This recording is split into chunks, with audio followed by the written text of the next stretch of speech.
I grew up in a family that always loved me and always supported me, and we went through a really hard time for about 5 years.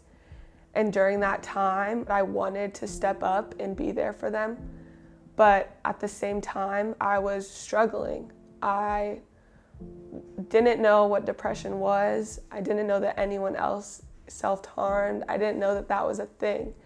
And I really put my own needs on the back burner because in my head I was thinking, my family loves me, nothing's happened to me.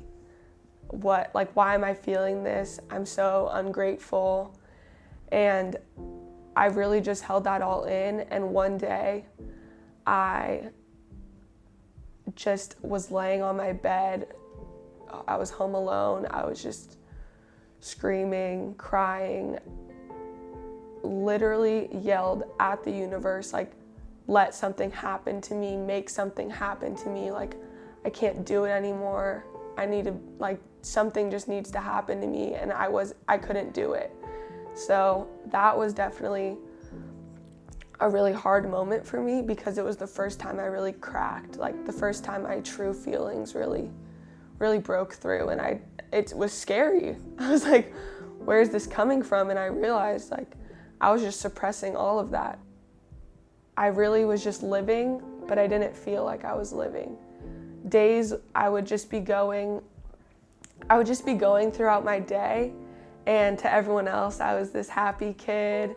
I would play soccer. My coaches, would always say, Wellman, you're always so happy, you're always smiling. And on the inside, I was really hurting, but I was able to go through the day like that because it really felt like I was watching myself live. Coping was not something that I did very well. Self-harm was definitely a part of that, and eventually I couldn't take it anymore. And wanted to end my life. So luckily I got out of that, and coping for me turned into, things that I would learn in therapy, workshops. I was hospitalized. I learned how to really deal with my feelings and being honest. Honesty was something that took a really long time for me because I was trying to protect my parents, I was trying to protect my family, I was trying to protect my friends from that burden. I always felt like I was a burden.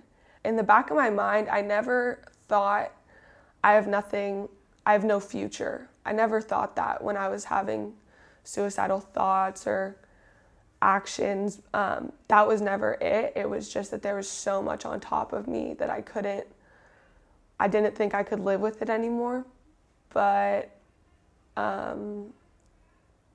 when I was hospitalized, I was in the ambulance and I was young. I was really young. I was 11. I was freaking out. And the EMT who was in the back with me, he was talking to me and talking about his own struggles with anxiety and how he turned it into something great, and he helped people, and he really used his own struggles and turned it into a beautiful thing. And I will never forget that. And that's the moment I realized, I'm going to actually try. I have 2 younger siblings, and I knew that I never wanted them to feel anything that I felt. And that was always in the back of my mind, and helping others was something I always have wanted to do. I love working with kids. I love making people feel like they have a place to belong. The hardest moment for me was for sure being such a young kid and having to go through so much and so much put on my shoulders, being surrounded by all this anger and violence and fighting at such a young age. I was 7, 8 years old when I was exposed to my parents fighting and yelling at each other and crying in my mom's arms because of stuff my dad would say, all these hateful words towards her. I was too young to do anything. I was too young to voice my thoughts to my parents. I didn't have anyone to talk to, so all that pressure was put on me, and I started doing stuff like I would throw up every single night, 12 o'clock on the dot, go and throw up just because it was my reaction. And then when I was later, like when I was 9 years old, I would start passing out and fainting. It was just like, just because I wasn't talking to anyone about it, it was a reaction, you know, that my body was having because I was holding in all these feelings, and like they were coming out like throwing up, or I would just pass out and like call the ambulance, go to the hospital. And even one time, like it was before outdoor ed, so I was like, put this stress on me of outdoor ed, and then my parents fighting, like I had a seizure. I'll never forget it. Friday morning, like I go in the mirror, I like look in the mirror, it's the weirdest thing ever. I crack my elbow and I like feel dizzy, and I walk in the room and I remember just hitting the ground. And then all I remember is like I came up in my mom's arms, and she was like hitting me on the head like Luke, Luke, Luke, Luke, Luke, Luke, Luke, like she used to do when I would pass out. And I woke up and she's like, you just had a seizure, and like she's like, I'm gonna call 911. And I was just sitting there, I was like crying and crying. I was like, help me. And at that point, it was more than just help me with like make me better from the seizure. It was like help me from everything. I was like, help me, like this all has to stop, all this fighting. And then as time wore on, my mom got full custody. As I got older, my mom finally got me into a therapist because she realized I wasn't talking to anyone about it. So April 2017, sophomore year of high school, you know, it hit me again, and this time it wasn't me, it was my friend.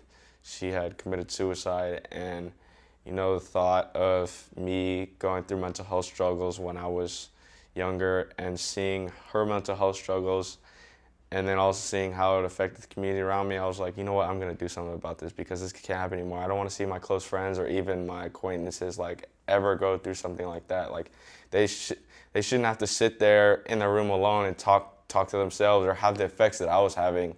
You know, that's what really made me mad is like, well, if you talk about it, it's gonna put it in their head. Well, odds are, like, if you're talking about it, it's already in their head and they're already thinking about it. So the best thing to do is like to talk to people about it and release the stigma. Like, I want to help other people. One of the biggest things I took away from being in the hospital was that I wasn't alone. I was the youngest one there, and the kids around me were going through some of the exact things that I was going through. Like they would say something and I was like shocked. I was like, I really thought I was the only one. So I think that's the biggest thing for me is I can't exactly help people in the way that I plan on doing in the future.